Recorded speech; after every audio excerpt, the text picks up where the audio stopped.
Thank you, everybody, for coming on this Thursday afternoon, morning, whatever time it is, wherever you are.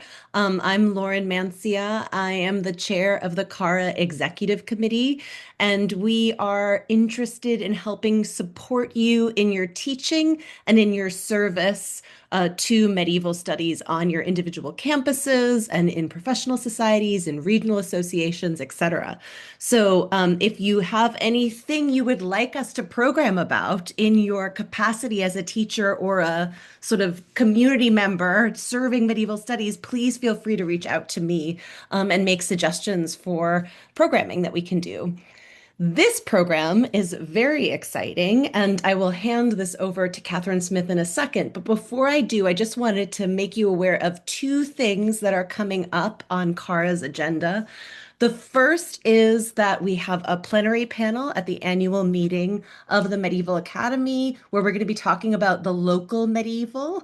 This is a great way for people to retain medieval studies in their curriculum on campuses that want to cut it because they think the pre-modern is irrelevant. So we're going to hear about success stories in Hawaii, in Arkansas, in New England, in Portland, all over the country at different types of institutions. And we're going to hear about the kind of local medieval classes and curricula these people are programming and how they're arguing about keeping medieval studies in the curriculum using this local stuff. And the other thing that I wanted to announce was that CARA, in just a couple of months, will be having a deadline for language grants. Please tell your students, if you are a graduate student, please check that out. I'm going to put links for all these things in the chat.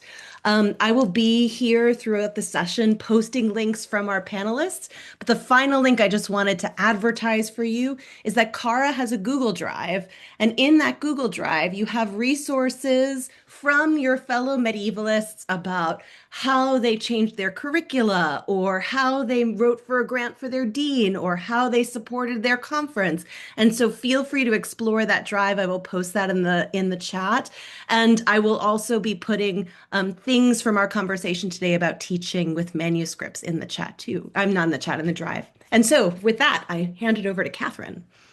Thank you so much, Lauren. Thanks everybody for coming. It's amazing to see more than 40 people are here together virtually. So I just want to welcome you all. My name's Katherine Smith. I teach in the history department at the University of Puget Sound.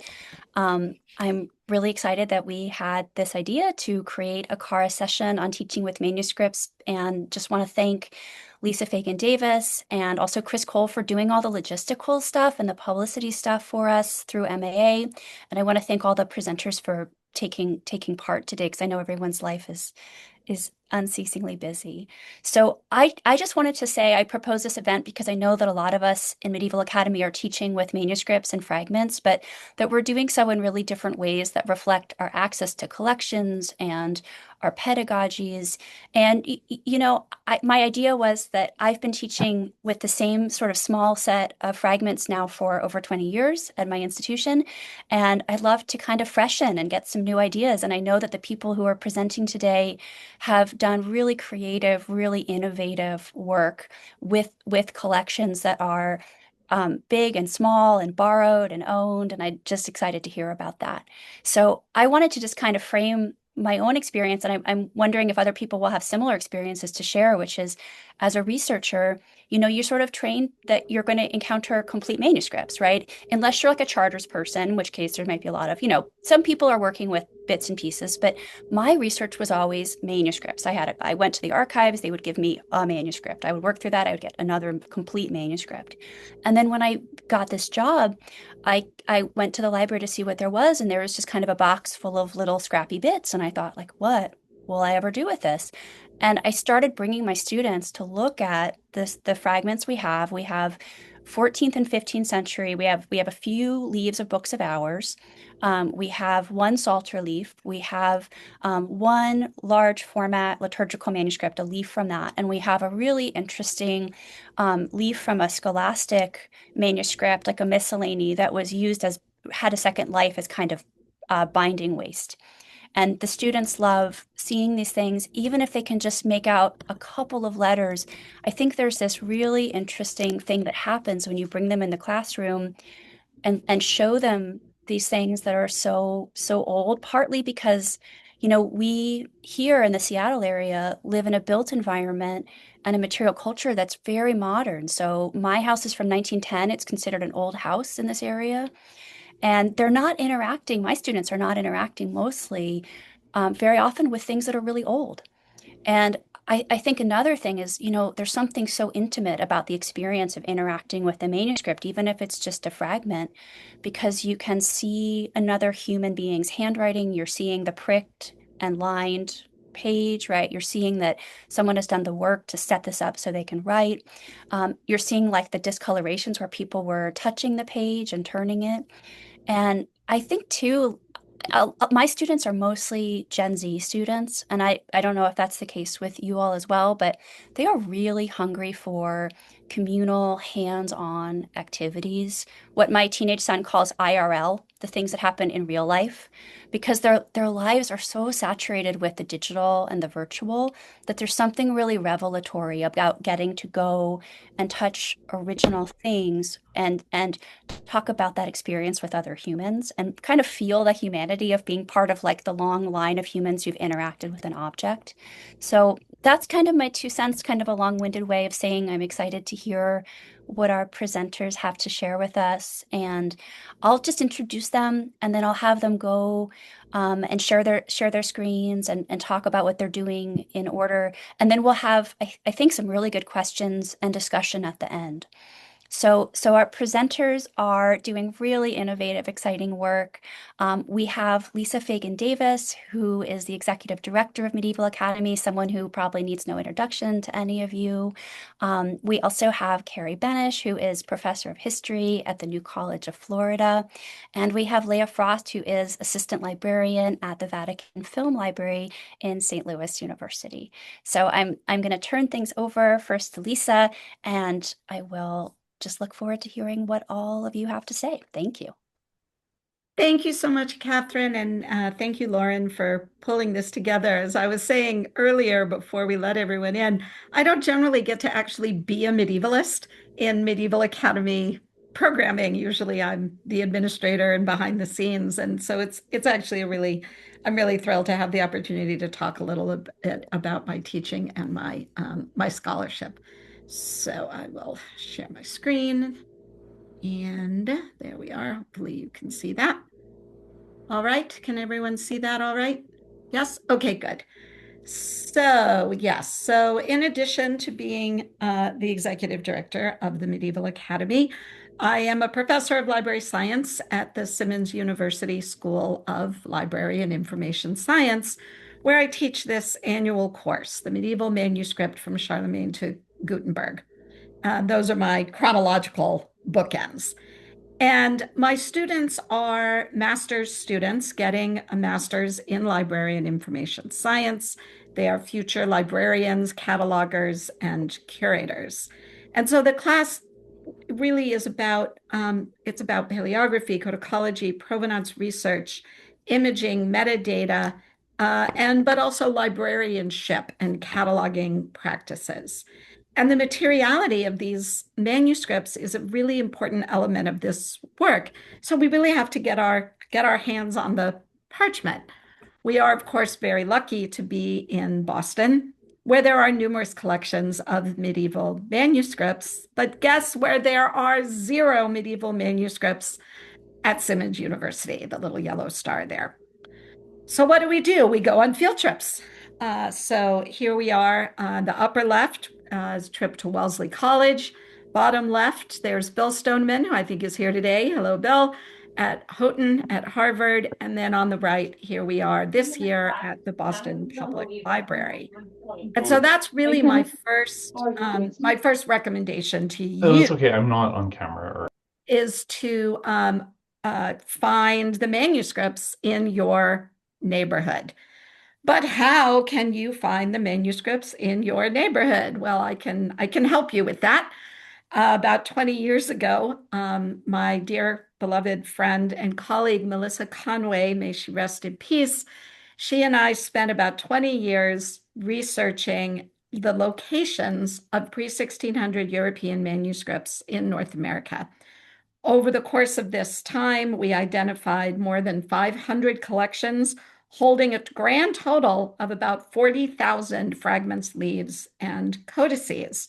The directory is an open access resource. You can access it at this QR code through the papers. It's published by the Papers of the Bibliographical Society of America.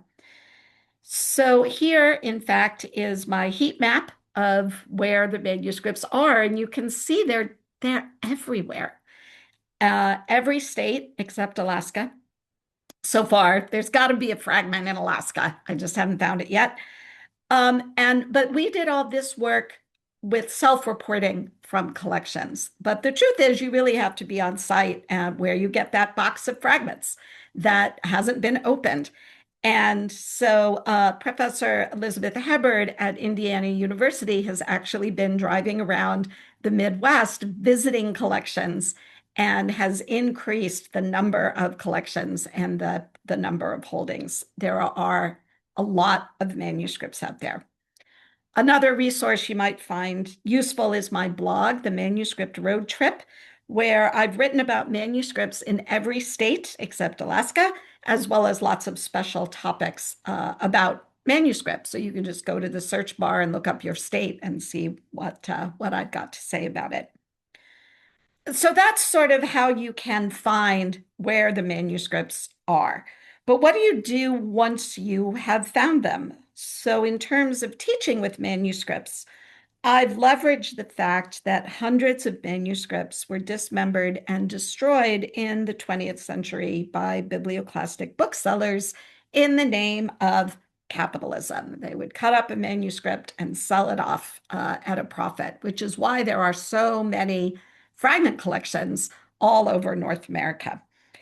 And so by taking advantage of digitization, linked open data, and the International Image Interoperability Framework, my class works to repair this harm by digitally resequencing dismembered manuscripts.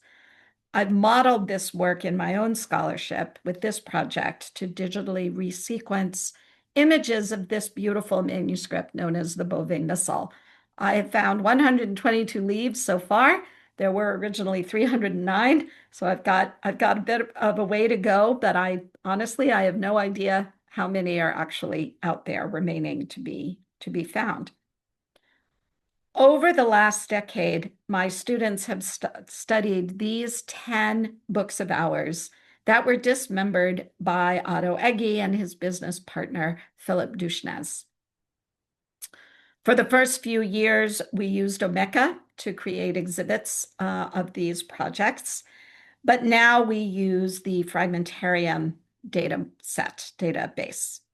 Given the scope of Egge's activities and the scholarship that's been done recently to help identify leaves from the manuscripts he dismembered, it's actually not very hard to find 30 scattered leaves from the same manuscript for my students to work on every year. Each student is assigned images of one leaf of the target manuscript from some random North American collection. They use Fragmentarium to create a discoverable record for their leaf. These become public vetted records that use Library of Congress authorities, linked open data, and IIIF with persistent URLs that the students can include on their CVs and tout in cover letters and job interviews.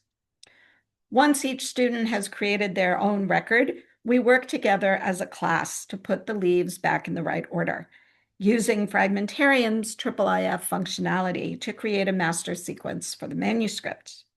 Finally, we work together to study the resequenced manuscript to see what we can learn from 30 leaves that we couldn't determine from just one leaf in terms of content, liturgical use, and provenance.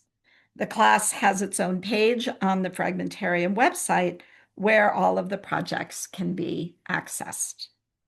After they graduate, I send them out into the world to find, image, and catalog manuscript leaves in their own future collections, hopefully where they will be gainfully employed.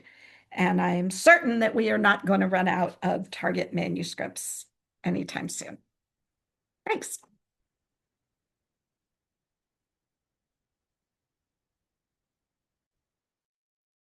That's so, so interesting. I have all kinds of questions already, Lisa, but maybe we'll hold them, keep thinking, and Carrie, you can present what you're doing.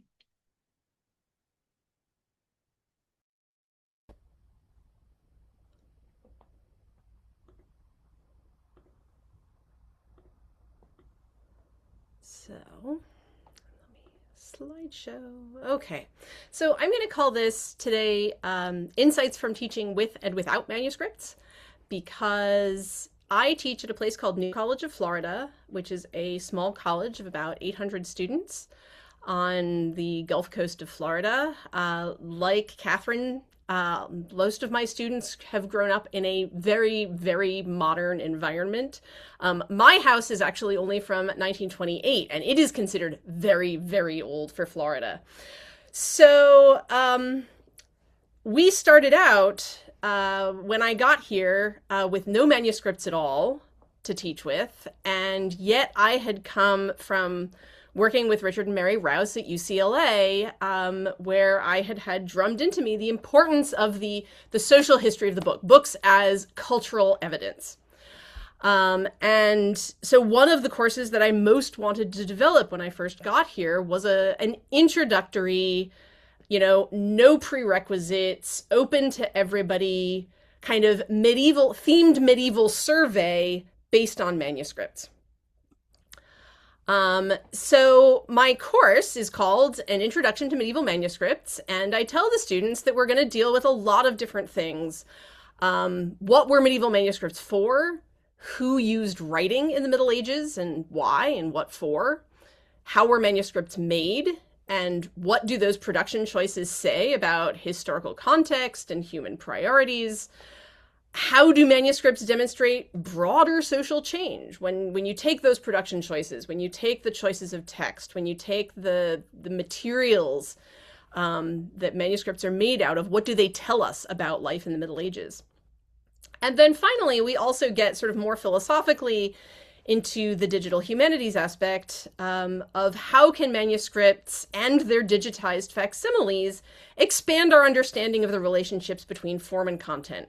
How does the medium affect the message? So my approach to this has always been very much from that material standpoint. So I get my students to do a lot of practical exercises, and we reflect a lot on how the material changes when you change, or how the content and the analysis changes when you're changing formats, like from analog to digital. And so on and so forth. And the pickup in this class over time has been, whoops, what did I just do? It went away. Hang on. I hit the wrong button.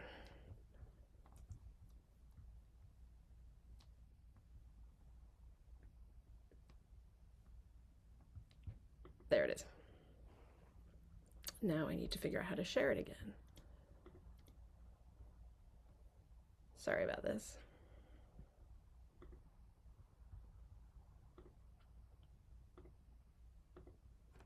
There we go.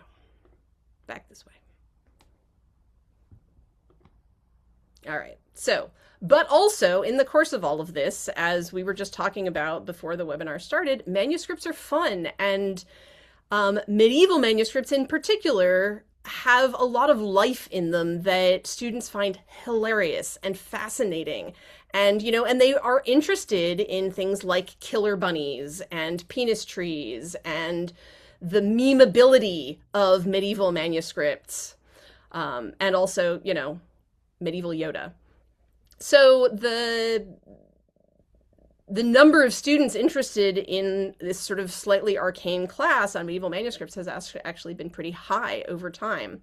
So what I'm going to do is talk a little bit about what I did when I was teaching without manuscripts, when we had nothing. And the earliest years when I taught this class, it was really interesting because there were very, very few digitized manuscripts out there when I started. Now there are lots. So we started with, we always go through, I give them kind of vetted resources like DigiVat or Digital Scriptorium, or what used to be the British Library site when it was functional, or various other things. There are also lots of editions. I've actually been working on an edition of a 15th century text, which is it's a multimedia digital edition that not only has facing page kind of Italian and English, but also then a variety of different manuscripts. So students who are interested, for example, in paleography can compare the English text, the Italian text, and the picture of the manuscript to try to figure out what the text is and to read the manuscript. There are also obviously a lot of online tutorials out there for things like paleography. Another thing that my students have really, really loved over the years is video games or gamified learning around manuscripts. I had a really wonderful conversation with some people at AHA this past year about the Twine game Adventures in Illuminating, which is actually based on the Rouse's work on the Rue Neuve Notre Dame in Paris. And it's a kind of a text-based game where you're an illustrator apprentice and your job is to create this manuscript. What are you going to do next? Here's the amount of money you have. Here are the different things you need to do, and you can sort of work your way through creating a manuscript. A lot of people here may also know about Pentiment, which is a much more polished, professional game, but around manuscript creation in, I think, 15th century Bavaria. And there's actually also a new one coming out called Scriptorium Master of Manuscripts, which, again, it's on Steam, maybe on Xbox. That's in development. That should be out later this year. But games like this allow students to digitally go through the experience and kind of gamify the experience of manuscript creation in ways that are pretty entertaining. And then also when we get to the digital part of, or our conversations about digitized manuscripts and how are digitized manuscripts different from manuscripts in person, how is digital publication different from print publication, different from manuscript copying, we also talk about, memes and web design and the different formats there. As part of this class, when I was teaching it without any manuscripts altogether, I came up with a lot of practical exercises, like bringing in parchment and paper to class, different kinds of parchment. What can you tell me about the parchment? Which side is which?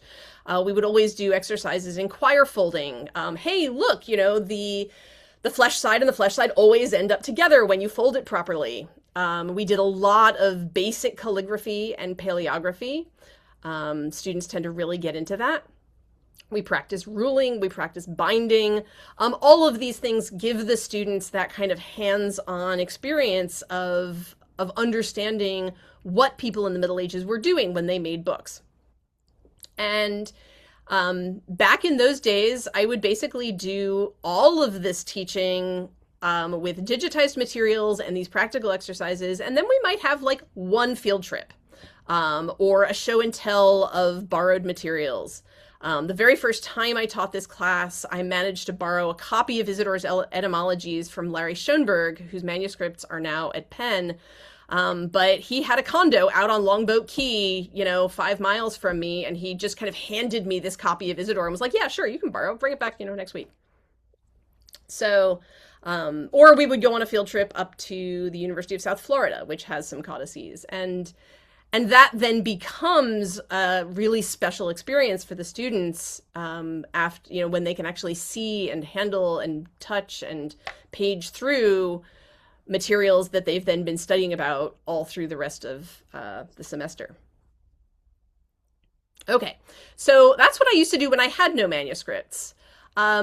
The Schoenbergs then very kindly gave us a couple of leaves over the years, and in 2019 I put those together with an application to a program called Manuscripts in the Curriculum, which is run by Les Lumineuses, Sandra Hindman, and Kathleen Kennedy, whom some of you may know. And the text manuscripts part of that business runs this program where you can apply for a semester-long loan of 10 assorted manuscripts, and you pay an insurance fee, but apart from that, it's completely free. And you have to sort of demonstrate in your application that you have the ability or the resources in your institution to store and display these materials safely. But once you have them, multiple classes are allowed to work with them. You're not really all that limited in terms of what you can do with them. So when we had our loan, I was doing the main Introduction to Manuscripts class. We used the manuscripts about every other week.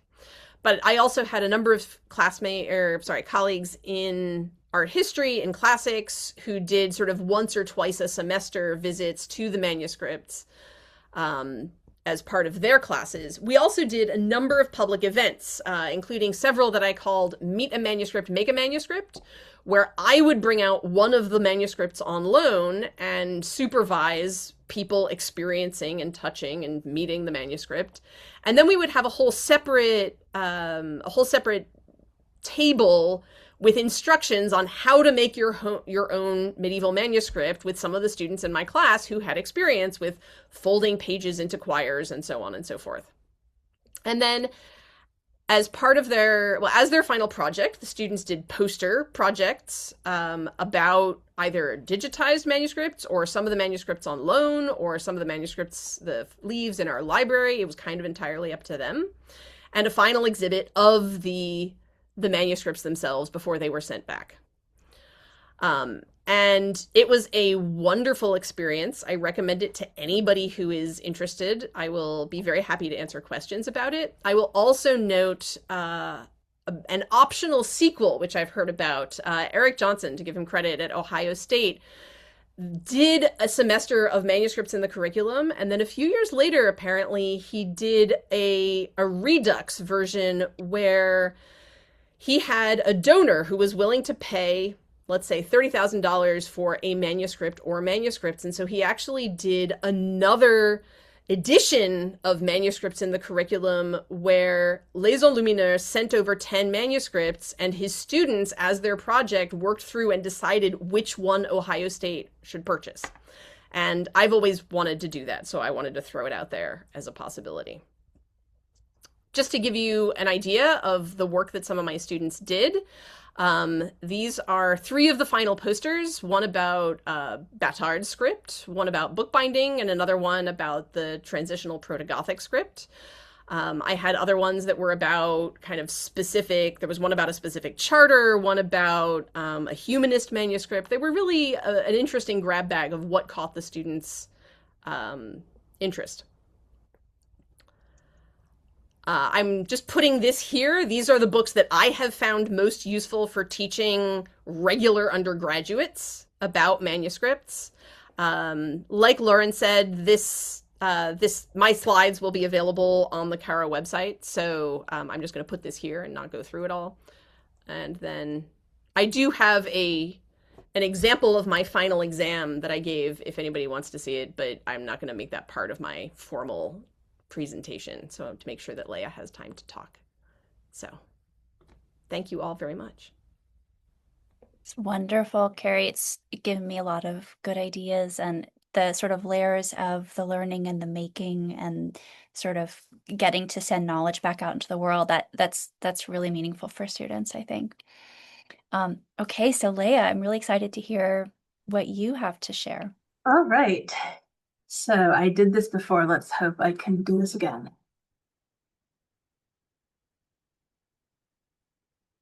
Too many things going on at once. This is the screen that I actually want to share. I need to find my other screen.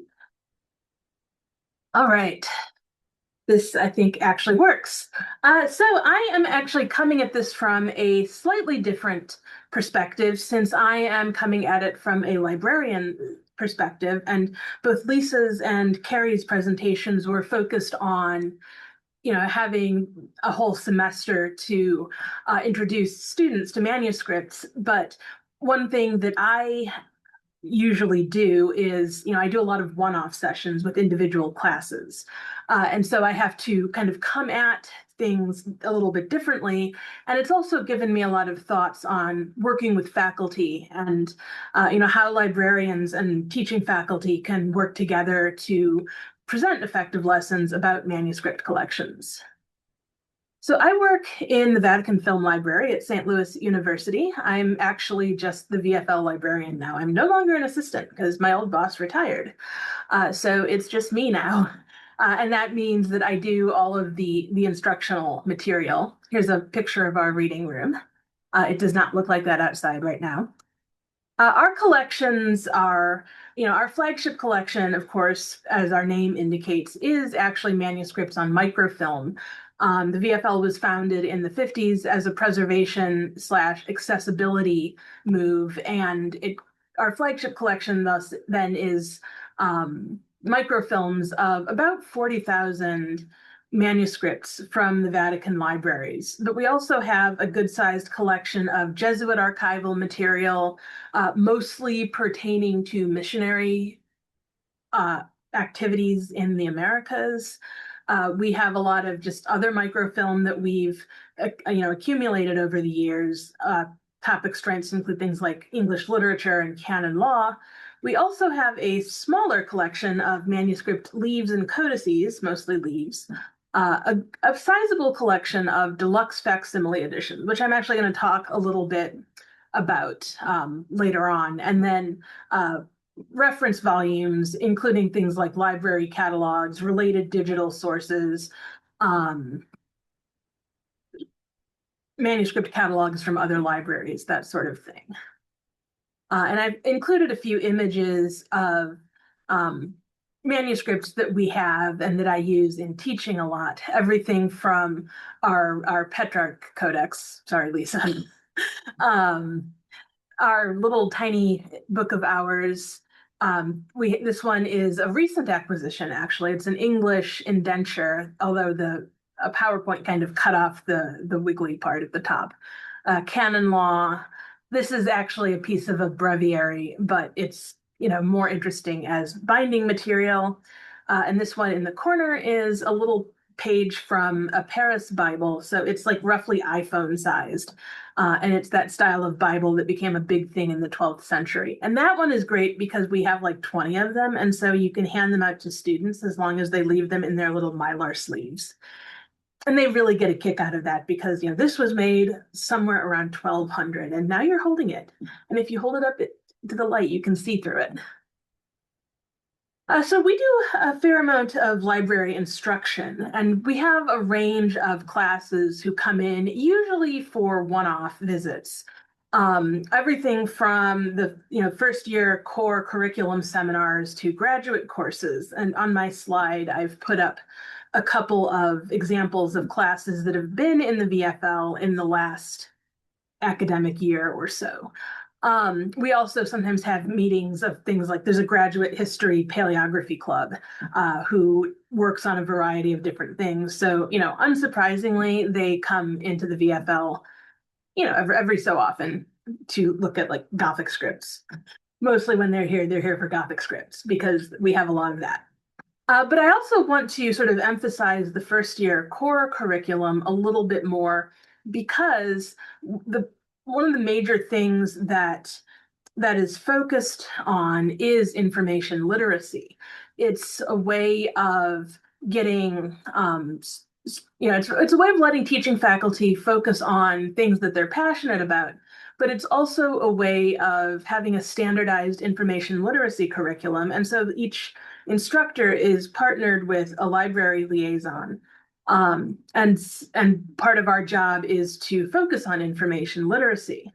So that's one thing that we do fairly often. I also sometimes do basic show and tell. Sometimes I will teach graduate students how to do things like finding information in manuscript catalogs, which aren't necessarily intuitive to read. And, grad students don't always get taught that kind of thing. Things like basic codicology and paleography. It really depends, and it really It really depends on what the faculty member wants, and I'd like to try to partner with the instructor of record to kind of figure out what do they want students to take away from, maybe 50 minutes or 75 minutes looking at manuscripts. But information literacy isn't necessarily something we automatically associate with manuscript studies, and it's actually a really good way of teaching it because, we take books, we take information delivery systems kind of for granted because we live in a culture that's really saturated with that. And medieval manuscripts do not resemble, they look like books in the fact that they're codices and they have words on them. But the fact that they don't give you the same information right off the bat that a modern book would. Students aren't really used to that. And you have to know what to look for and you have to think about the conditions of production. And that informs the way that you look at the text as well. But just thinking about library instruction in general, something that I always want to do when I'm working with teaching faculty is just find out what do they want their students to take away. If they have to know one thing, what do they want students to be aware of? And what learning objectives do you have for the course in general, and how does this fit in? Something I would advise faculty to do is, first of all, know about your institution's collections. Get familiar, come in and visit special collections. Look through the library catalog. Find out what you might have access to and how that might go with what you plan to teach. And don't be afraid to ask for specific things. One thing that I encounter a lot is people saying, oh, well, you know more about this than I do, so, do what you want. And I can do that, but I feel like it's more effective when, we work together to plan something out and to figure out, how does this fit in with the rest of the class? And of course, teaching with manuscripts, it can be challenging. They're working with delicate materials. Most of the time, most students will not be able to read the material because a lot of it is going to be in a different language. A lot of it is going to be in unfamiliar handwriting, and a lot of what you have is going to be fragments, certainly in North American collections. So you can't really focus too much on the text a lot of the time. It is also, digital surrogates are really important, but I think it's also important for students to get a look at the scale of manuscript books, whether they're really big or really small, and everything looks the same size on your screen. Even if you have this little ruler in the picture, you don't really get a sense of that. So those are challenges. And then if you have a small collection, like our actual Leaves and Codices collection is 73 items, almost all of which are fragments. We have, I think, 4 codices. So there's a more limited selection, and material that seems directly relevant to the class isn't necessarily going to be available. Much of it also is going to be in the form of fragments, which also conveys a kind of advantage to pedagogy for a number of reasons, which I'm going to talk about. I do think that, I'm coming from an English lit background, and we tend to think about text.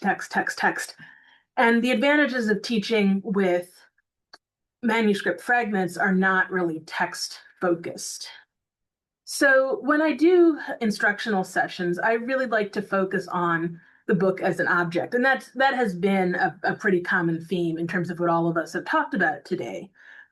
Thinking about whether, the production of the book, the shape of the book, the size of the book, or if it's a fragment, what does it look like? How did it get that way? Why is it laid out the way it is? This fall, I actually, along with our rare book librarian, I did a session for a seminar and a graduate course on basically the page layout of printed pages. Jonathan Saudet actually won a prize from MLA for his book on this topic, and this was actually his seminar. So it was a mostly print-focused class, but it involved, what I came in to talk about manuscript layouts and how how print book layouts initially sort of start looking like those, and then they change as print evolves as a medium. And so what I had students do was just look at some of our fragments and think about, well, what can you tell about this book just based on this out of context piece of it? What does the layout tell you? Why might it be like this one here? Why might this be cut in this shape? What does that signify? Why is this page so scrunkly? Things like that. And it worked really well. It was a really successful thing, and it didn't require them to have great knowledge of Latin or documentary Anglo-French or anything like that. But just thinking about the layout, the shape of the page, they were able to come up with a lot of really insightful takes on what's on this page. I also really do like to supplement my teaching with facsimile editions. I think that it's really important to strike a balance between focusing on pretty shiny things and focusing on sort of the everyday book. And because of the nature of most collections, we do not have original shinies and original big manuscripts. And so facsimile editions tend to represent really prestigious and expensive books, but they're also things that students can get their hands on. Like the only way to turn the pages in the Book of Kells is if you're the person who's hired to do it every 2 weeks at Trinity College. And most people aren't going to be that. So it gives them a chance to look at these very, versions of these prestigious and expensive books that are really similar to, in size, in scope. You get a sense of the physical impressiveness of the book. And one thing that I like to have students do is ask similar types of questions, but they're sort of bigger picture, like, why is this manuscript this size? What does the book look like? How many pictures are there? How big are they? How is there gold in it? Are there a lot of different pigments? And ask them to reflect on, well, why might this book look like this? Who was it made for? What was it made for? And that helps to underline the role of books, not just as conveyors of text, but also as objects. It demonstrates the value of books as, luxury items, prestige items, status symbols, sometimes symbols of cultural identity. Like one facsimile I like to get out, even though it's very hard to lift, is the Codex Manesse facsimile, which was a book of German courtly poetry from around 1300. It's massive. It's so heavy, even in facsimile form. And it was actually smuggled out of Heidelberg during the German Wars of Religion because the Vatican was trying to seize the Heidelberg libraries.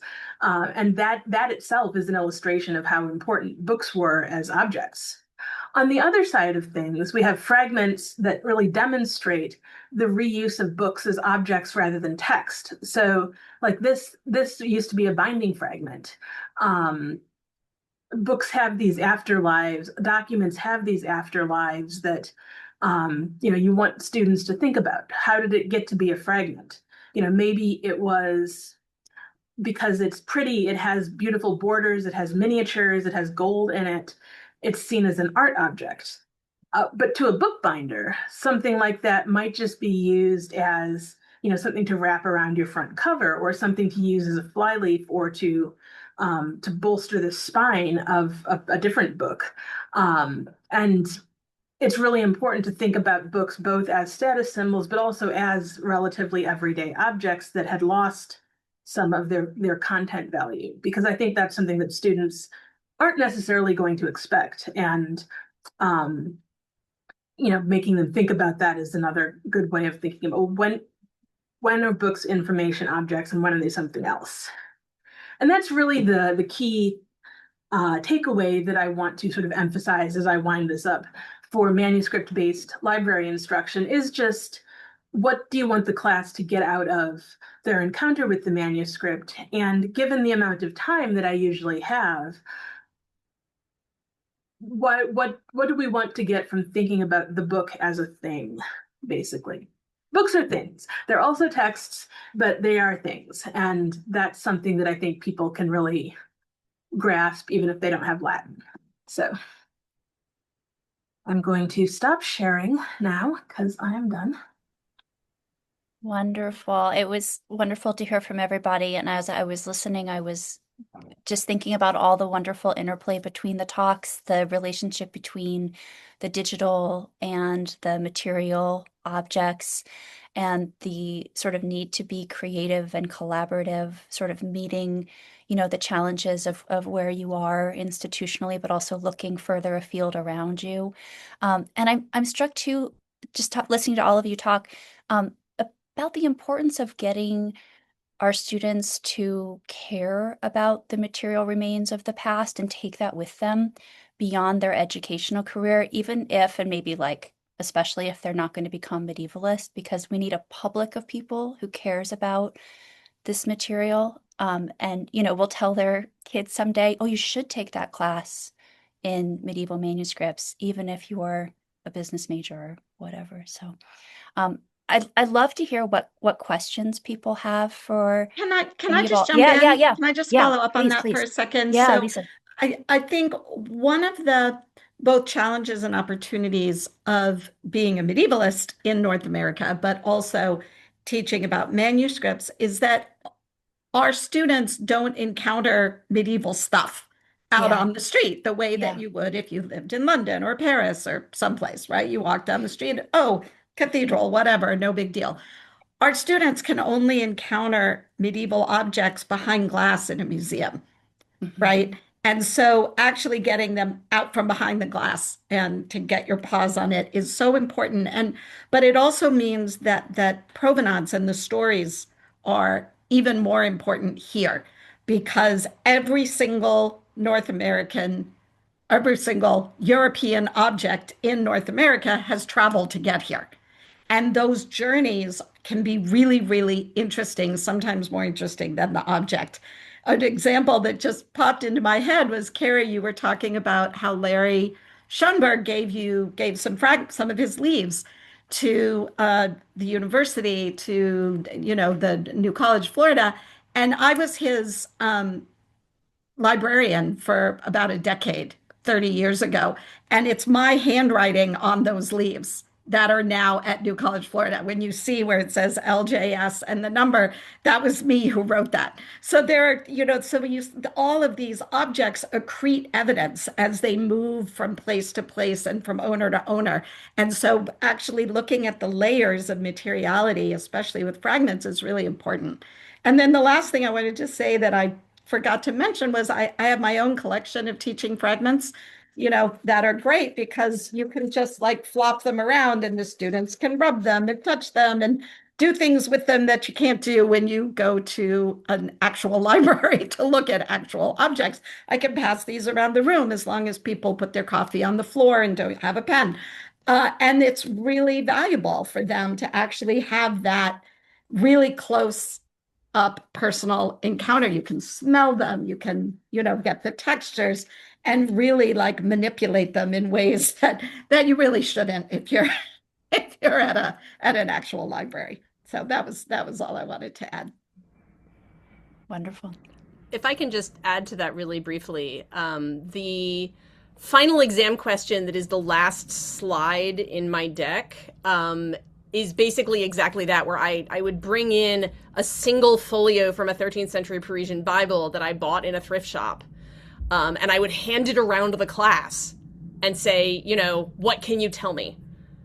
And there's a little setup with the final exam question, but basically it's like, here's an object. What do you know? What can you deduce?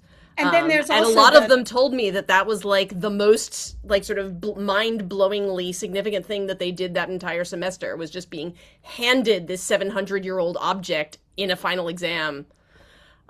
So yeah, and it manuscripts brings are up objects. too there's the ethical questions, right? There's this whole ethical component of buying and selling manuscript fragments. Like if you're buying a manuscript fragment, are you encouraging the book breaker?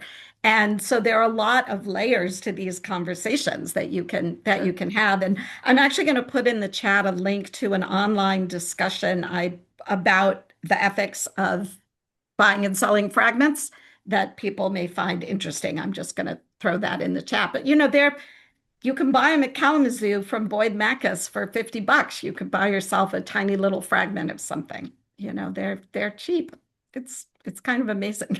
Yeah, I'm Go the on. person who gets to make the call about buying stuff. Yeah. for collections. And it is always something that I think about a lot in terms of, well, and it also really kind of shapes what you get, because things like ex situ binding fragments, people aren't cutting things apart Right. to get those generally. Although the standard practice now is don't take them out of the book, and I'm actually trying to get a binding survey project off the ground with our rare books librarian. But yeah, we get a lot of why is talking so hard?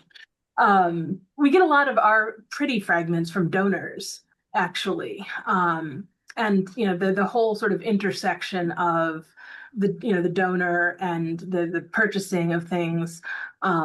I don't know, it feels like it maybe puts another step in the process. But I usually actually mostly I try to collect scrunkly ones because they're really good for teaching with. Well, because they've got all that evidence. They've got all that Exactly. material evidence, Exactly. right? Yeah. Yeah. It's tough. It's a tougher call when you're talking about a whole single leaf, because that Right. certainly was something that was intentionally fragmented. Yes.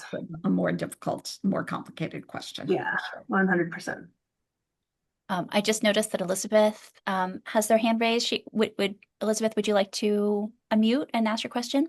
Yes, thank you. I'm sorry I don't have my video on, but I'm in a shared office. There are a lot of interns that are running back and forth, and I don't want to make anybody dizzy. But this was a wonderful presentation. Thank you very much. I have questions for everybody, but for the sake of time, may I ask you, Carrie, so I teach manuscripts also. I'm an art historian, but I've never used digital games. So what has your experience been with teaching that? Do you use it in the classroom, or before you had manuscripts more available? Were they assignments that that you had students do outside the classroom? Can you? So the Adventures in Illuminating game is pretty short. And I've actually assigned that more or less as an overnight homework kind of a thing. Like, play the game, try it, see what happens, see what kinds of problems you run into, see how it, and I have them like fill out a little kind of reflection on, what do you know that you didn't know before, and what surprised you, and how did you do? I'm not obviously grading them on, whether they are successful in creating the manuscript on time for the donor, but and then I say, look, if you have time, like play it through once or twice more and try something else and see how it changes. And what I think it gives them is a really good perspective for the full experience of manuscript creation, right? You're going to start here. You have to collect this. You have to collect that. You have to do this thing. So the almost like the timeline, or the flow chart of manuscript creation. Normally in class, we're talking about like one moment or another at a time. Tanning, ruling. Whereas this is really like okay, now you need to think about the whole thing all together. So that's actually really fun. The other two, the third one I talked about is not out yet, so I'm just sort of putting it out there. But the second one, I've had students write kind of separate, longer projects on. That's Pentiment. Sort of analyses of, okay, your analysis of the game based on what you know from the class. But the Adventures in Illuminating is great because it's so short and you can just kind of throw it in there wherever. I should note that actually most of the exercises that I talked about are super, super modular. So you can really stick them into any class. If you just want to have like one session on manuscripts, pick one or two of these things just to give the students kind of more of a hands-on feel. Thank you. That's really illuminating. Thank you. I would just sort of add that students constantly tell me in classes that they got interested in this or that aspect of the medieval past via playing games of different kinds. I have students who have games they play where they're interacting with medieval architecture and events. And I think harnessing that is just meeting them where they are in such a good way. I had an undergrad come in and ask me if we had anything from medieval Bohemia. And I was like, first of all, yes. Secondly, oh my gosh, that's awesome. And thirdly, you play Kingdom Come Deliverance, don't you? He did. he did. Yeah, But then I later mean, that day, he took his girlfriend back to show her some stuff. So it's like, it used to be Lord of the Rings that put butts in the seats, and then it was like, Game of Thrones, and now it's definitely video games that are bringing them in the door for sure. I just put a link in the chat to Yaza Games, which is the company that's developing this Scriptorium Master of Manuscripts game. They also have a game called Inculinati, which is basically a cage fighting game for medieval marginalia images. Wow. Like if you want to pit a snail, a knight on a snail against a dog riding a rabbit, it's So fun. apparently called Inculinati. I haven't played it. I think I've seen clips of it. It's kind of hilarious. And just to put a shameless plug in there, I am right now in the middle of writing a textbook for Bloomsbury on manuscript studies in the 21st century. So keep an eye out for that. Oh, it looks like Talia. Do you have your hand raised? Would you like to unmute and ask your question?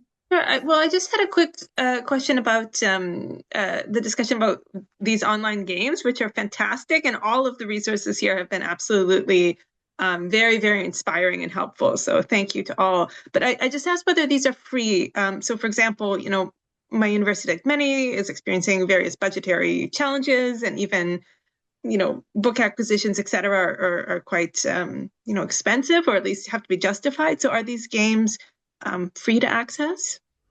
The Adventures in Illuminating game is totally free. It was developed through the Rosenzweig Center at GMU.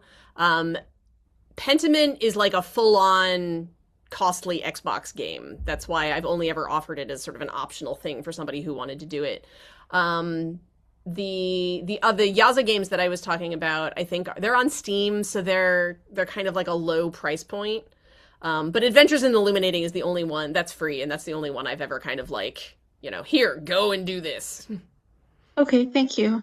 Yeah, and I guess my other maybe quick question is, I wonder whether anyone has worked in kind of, this is really giving inspiring ideas, but, we don't have a lot of, obviously, medieval material culture around us, generally speaking, but thinking of reaching out maybe to, so I'm teaching in religious studies, like mosques or synagogues in local areas that might have, handwritten books. That might be also a way of kind of making connections between interfaith practices of writing and kind of the spiritual experience of writing by hand.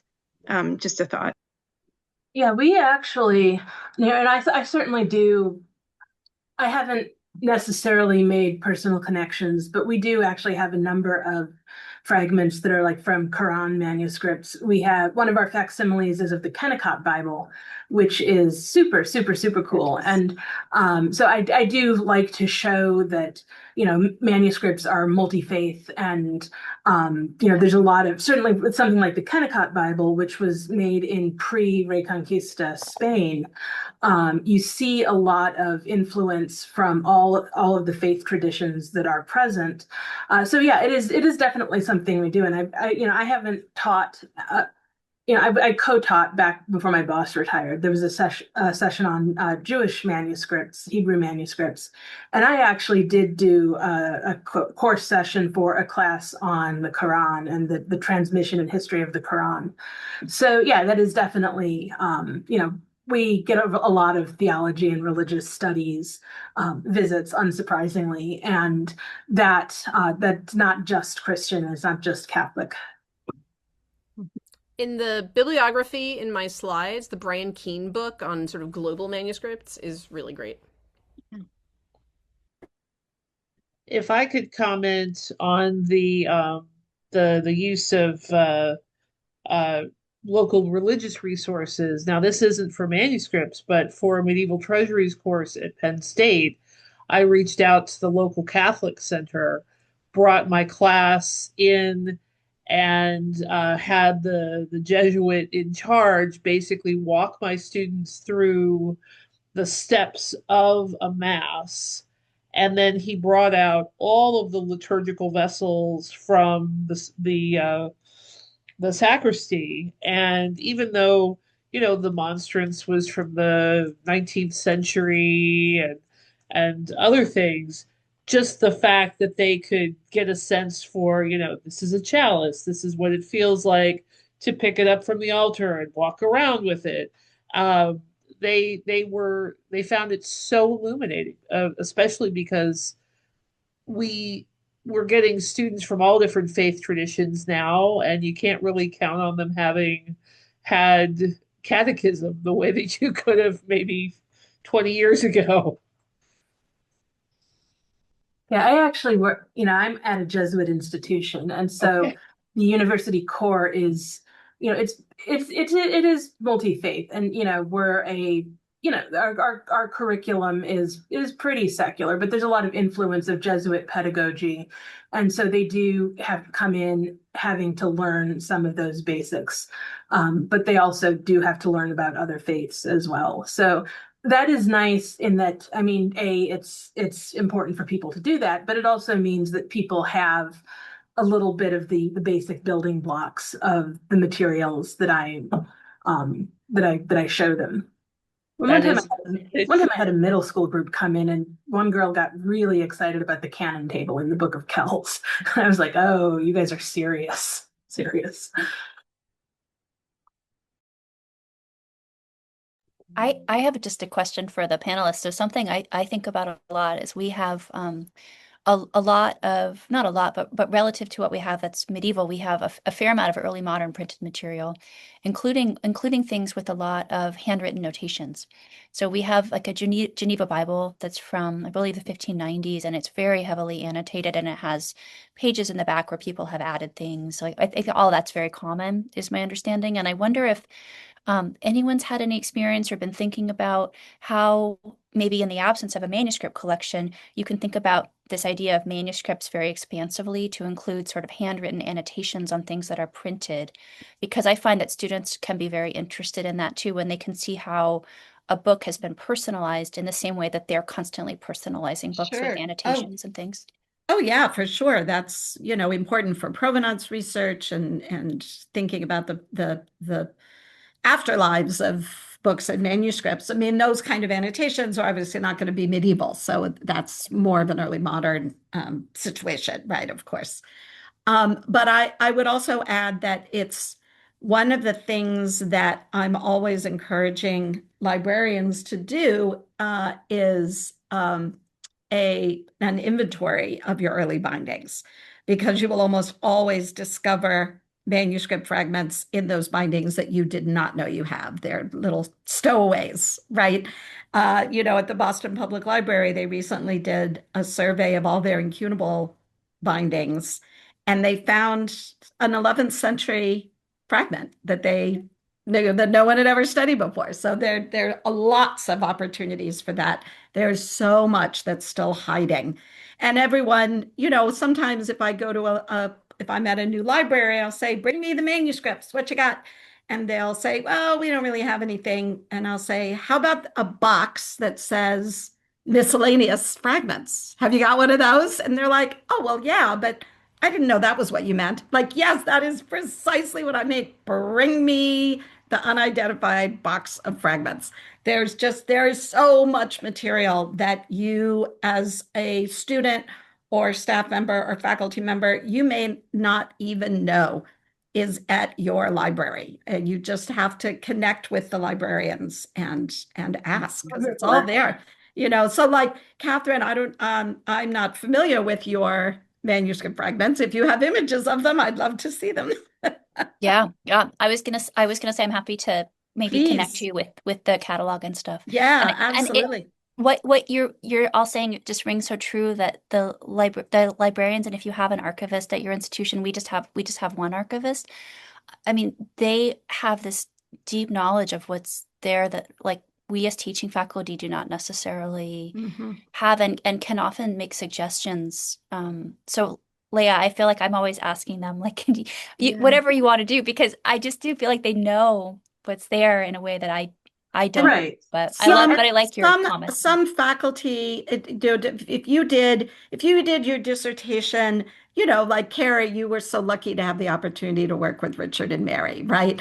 And so you're sort of spoiled, right? You got to work with their collection. The Rouse collection at UCLA is so extraordinary.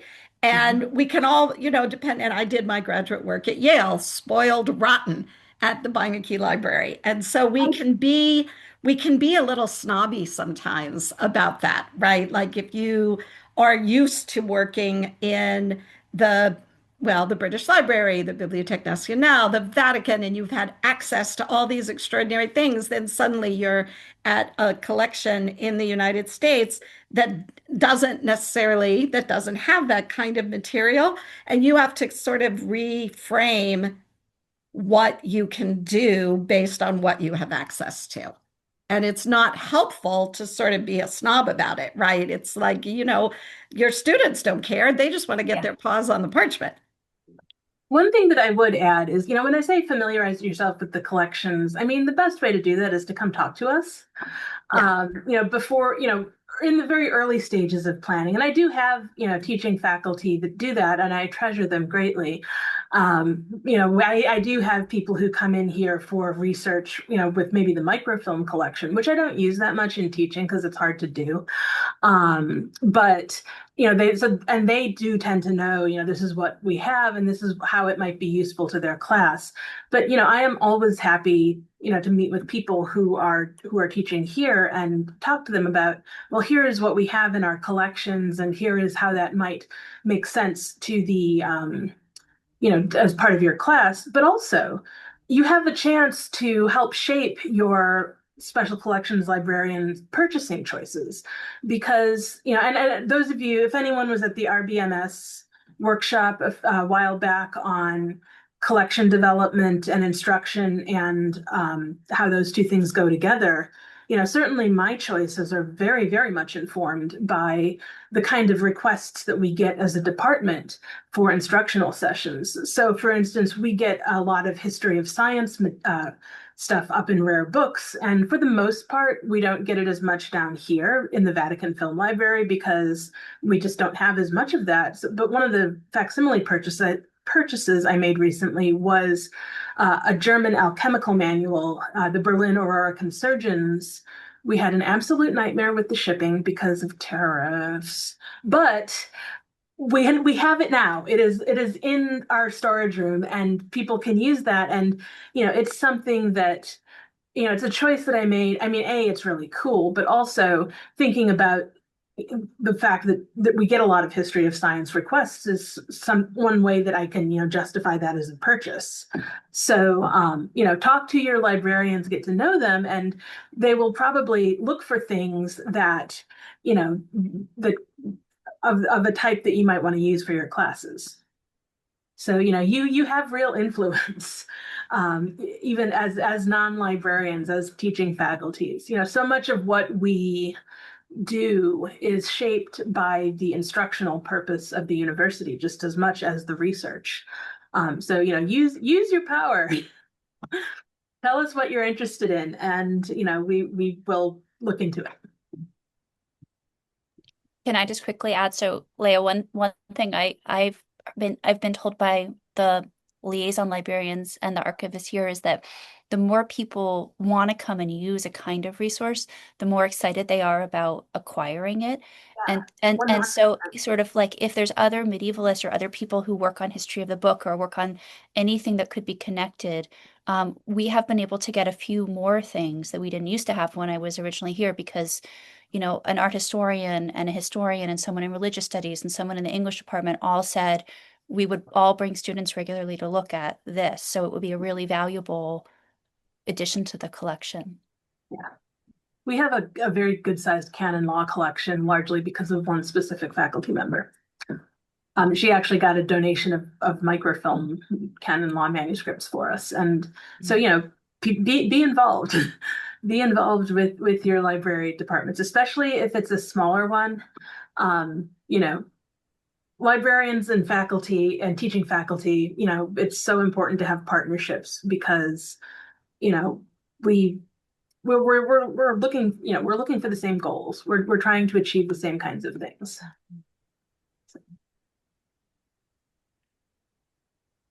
This has been wonderful, so interesting.